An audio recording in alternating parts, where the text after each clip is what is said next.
Chapter 5 AP exercise 5.2 का fifth सम, जिसके अंदर हमने find the number of terms in each of the following. हमने नंबर ऑफ टर्म्स फाइंड करनी है कि कितनी टर्म्स हैं टोटल। जैसे एक क्लास में कितने बच्चे हैं, तो हमें दिए गए हैं कुछ नंबर और लास्ट टर्म हमारे पास है 205।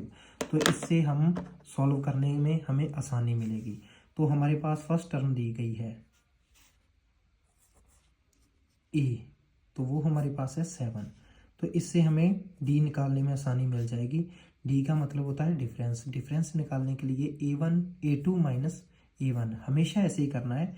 सेकंड वाली नंबर में से फर्स्ट नंबर को माइनस करना है डिफरेंस निकालने के लिए। अगर आप थर्ड नंबर को चूज़ करते हो तो उसमें से सेकंड नंबर को माइनस करना है। तो माइनस करने के बाद हमारे पास आया 13 माइनस 7, तो डिफरेंस हमारे पास 6 आ गया। तो इससे हमारे पास जो an दिया गया है, an हमें दिया गया है 205। तो ध्यान से देखना इसे। तो हमें सिर्फ एक ही फार्मूला यूज़ करना है, जो पूरी एक्सरसाइज में सिर्फ एक ही फार्मूला है।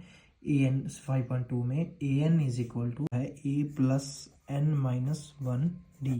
सिर्फ एक ही फार्मूला है, इसे याद कर लें और आपका सम आसानी से कोई भी सम हो निकल जाएगा। तो an की वैल्यू जो गिवन दी गई है हमारे पास वो 205 है। तो a हमारे पास कितना है, हमें पता है कि a हमारे पास 7 है। तो n हमारे पास नहीं है, तो n माइनस 1 को ऐसे लिख देंगे। d हमारे पास गिवन है, हमने निकाला 6। तो अब ध्यान से देखें, यहाँ से बहुत से बच्चे इस स्टेप को गलत कर देते हैं। तो हमें पता है 205 के हमारे पास कोई भी ऐसा अल्फ़ाबेटिक डिजिट इसके साथ नहीं है और इसके साथ नहीं है। अगर 6 को देखें तो 6 के साथ n-1 है जो अल्फ़ाबेटिक में आ जाता है। तो 205 की तरफ हमें सिर्फ इसके जैसा नंबर ही लेके आना है। यहाँ पॉजिटिव है, यहाँ आके नेगेटिव हो जाएगा। तो हमारे पास इधर n-1 6 आ गया। तो 205 में से 7 माइनस किए तो हमारे पास आया 198। तो n-1 6। तो अब यहाँ से ध्यान से देखें, n-1 के साथ 6 मल्टीप्लाई में है और जो भी डिजिट इस अल्फ़ाबेटिक के साथ मल्टीप्लाई में होता है तो वो दूसरी तरफ आने के बाद डिवाइड में बदल जाता है। तो डिवाइड में लिख देंगे इसे।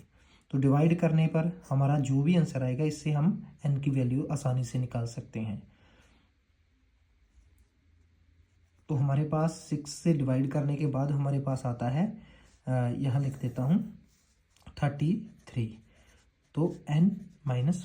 अब ध्यान से देखें, n-1 यहाँ 1 यहाँ माइनस का है, तो इस तरफ आने के बाद प्लस का हो जाएगा।